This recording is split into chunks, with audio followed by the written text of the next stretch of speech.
I am 27। इस उम्र में तो हमारे गांव के लड़कों की शादी हो जाती है। बच्चा पढ़ाई कराए कब तक करेगा, सिलेक्शन होगा नहीं होगा। फिर में अगर आपका नहीं हुआ तो फिर वो सोसाइटल प्रेशर। हेलो सर, कैसा गया आपका इंटरव्यू? इंटरव्यू अच्छा गया। एंड सर, आप अपना थोड़ा नाम और कहाँ से हैं आप और एजुकेशनल बैकग्राउंड के बारे में बता सकते हैं? मेरा नाम Prashant Kachhwe. I am from Kalkhele village, district Dhule, Maharashtra.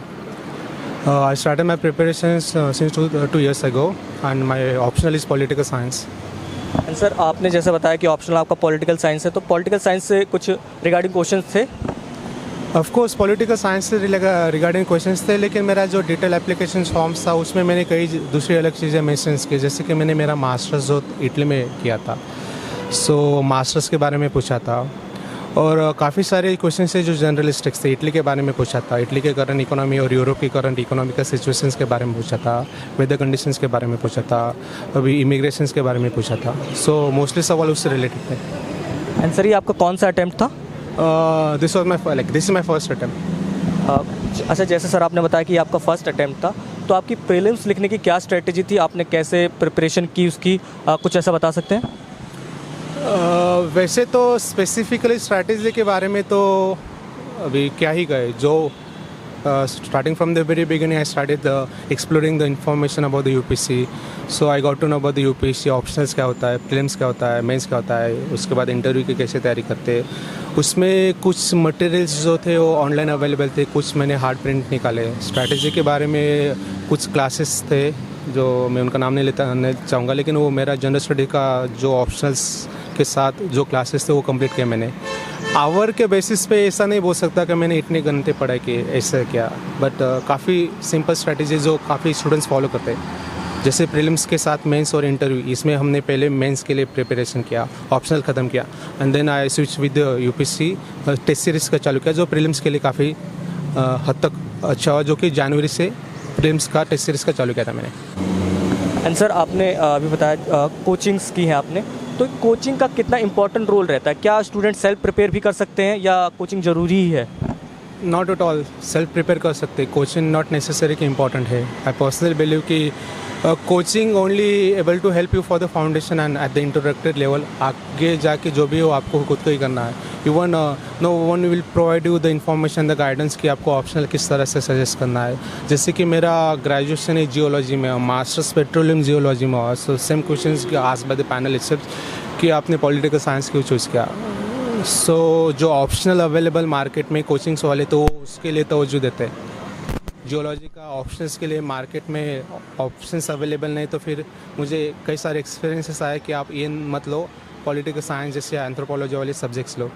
So proper pin point answer दिया, ऐसा मुझे अभी तक कोचिंग इंस्टीट्यूशन फैकल्टी के बारे में मैंने एक्सपीरियंस नहीं किया। Unlike it was my decisions कि ऑप्शनल्स कैसे लेने चाहिए, सब्जेक्ट्स की पढ़ाई कैसे करनी चाहिए, प्रीलिम्स की कैसी स्ट्रैटेजी होनी चाहिए, सीसेट की कैसी स्ट्रैटेजी होनी चाहिए।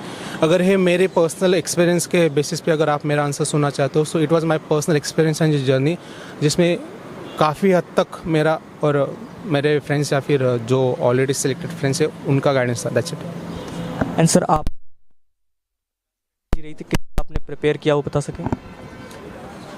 मेंस के बारे में टेस्ट सीरीज से चालू किया, क्योंकि काफ़ी टाइम हो गया था कि मल्टीपल रिविजन्स हो गए थे। सो अभी टाइम आ गया था कि आप कितना भी गलती करो लेकिन टेस्ट सीरीज, और वही फार्मूला है कि आपको 10 और 15 मिनट मार्क्स का जो क्वेश्चन है उसके लिए जो timing available 7 minutes and 10 minutes, उसी तरह से हमने लिखना है।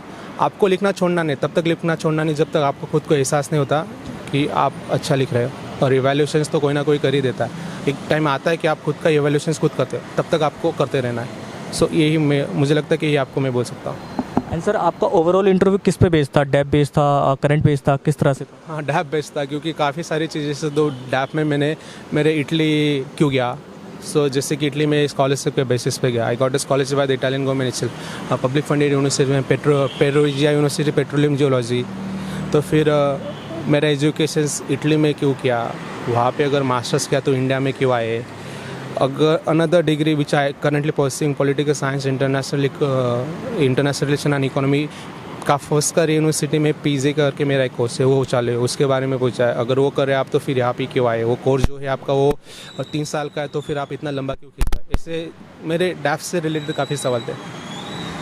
एंड सर, आपने कई मॉक्स दिया था? दिया था, क्योंकि मुझे कुछ कहीं ना कहीं लगा था कि अगर मेरी खुद की मेहनत है तो फिर उनका टर्म्स कंडीशन आपको पता है। आई am not naming any institution और एनी कंसल्टेंसी, लेकिन सब आप करो और वो अगर आखिरी में बोले कि दिस आवर स्टूडेंट्स, तो फिर ये हो जाता है कि।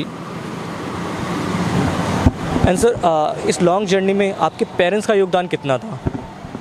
उनका तो शुरू से लेकर आखिरी तक योगदान है।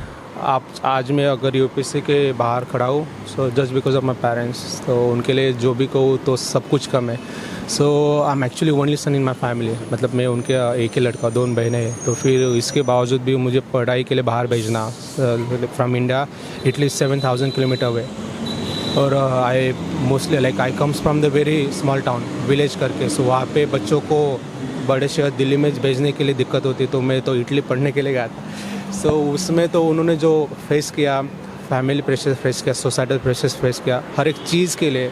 नाउ आई एम 27, इस उम्र में तो हमारे गांव के लड़कों की शादी हो जाती है। सो मुझे कहने का मतलब है कि हर एक सवाल के उनको जवाब देने पड़ते कि आपका बच्चा पढ़ाई कराए, कब तक करेगा, सिलेक्शन होगा नहीं होगा।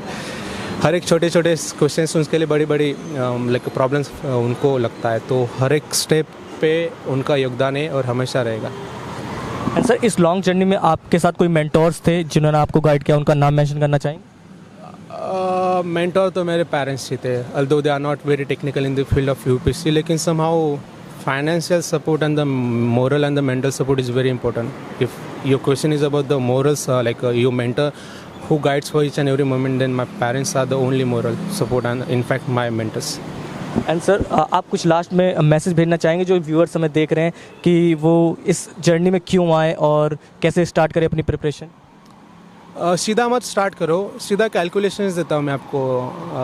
Again I am not naming any institutions, लेकिन अगर हर साल अगर 10 लाख स्टूडेंट्स पढ़ाई करते हैं, एप्लीकेशंस करते हैं, उसमें यूपीएससी का वेरी वेल कि कितने स्टूडेंट्स का एप्लीकेशंस नोटिफिकेशंस आता है और कितने का हो जाता है। अगर कोई XYZ अगर कोई इंस्टीट्यूशंस में अगर 10,000 स्टूडेंट्स इनरोल होते हैं, उसमें से कितने स्टूडेंट्स का होता है?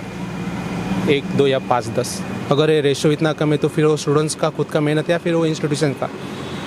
तो इसमें मुझे कहना है कि वो बाकी स्टूडेंट्स का क्या, जिन्होंने फ़ीस पे की, उन्होंने उनके फैमिली को प्रॉमिस किया, उन्होंने सोसाइटी को डायरेक्टली इनडायरेक्टली बोला कि हम करने वाले, सोसाइटी का उनके तरफ देखने का नज़रिया, ये सब चीज़ें मायने रखती है। और आखिरी में अगर आपका नहीं हुआ तो फिर वो societal pressure. I am not getting the same mood और the thought in my mind, but I get lot of information and the experience from my friends कि वो बोलते कि कुछ कभी कभी लगता है कि सुसाइड करके ख़त्म कर दो। ऐसा तब होता है जब आपके लाइफ में डेडलॉक आता है, ब्लैंक होता है, पूरा फ्लैश ब्लैंक हो जाता है। ये इसलिए होता है क्योंकि आप डायरेक्टली जंप करते हो, you don't have any idea and exposure about the UPSC, how exactly UPSC system is working, how exactly is the examination, how exactly is the demand of the UPSC. Being a civil servant, आप इसके लिए बने हुए नहीं, ये पहले आप देख लो, तब आप डायरेक्टली जंप करो। लाइक सर, मतलब कोर में कहा जाए तो लाइक हमें एक बैकअप रखना बहुत ज़रूरी है। लाइक बिना बैकअप के इस जर्नी में कूदना सही नहीं होगा। अगर आपका ये पॉइंट अगर मैं सही से इंटरप्रेट कर पाया तो मुझे कहने का यही मतलब है मेरा कि आप चीज़ों को इंटरप्रेट करो। आपको यूपीएससी क्यों करना है, मेरा पर्सनल जो वजह है वो मैं आपको नहीं बोलूँगा, लेकिन वो वजह है। अगर उसके लिए अगर आपको करना है, आपको पता है कि आपको क्यों करना है। जैसे बैकअप आप बोल रहे हैं, फिर प्लान भी बोल रहे हो, तो is it the alternate route to reach to the same destination और it is completely different destination. अगर डेस्टिनेशन ही अगर आपका अलग है तो फिर मोटिव क्या था लाइफ में यूपीएससी में आने का?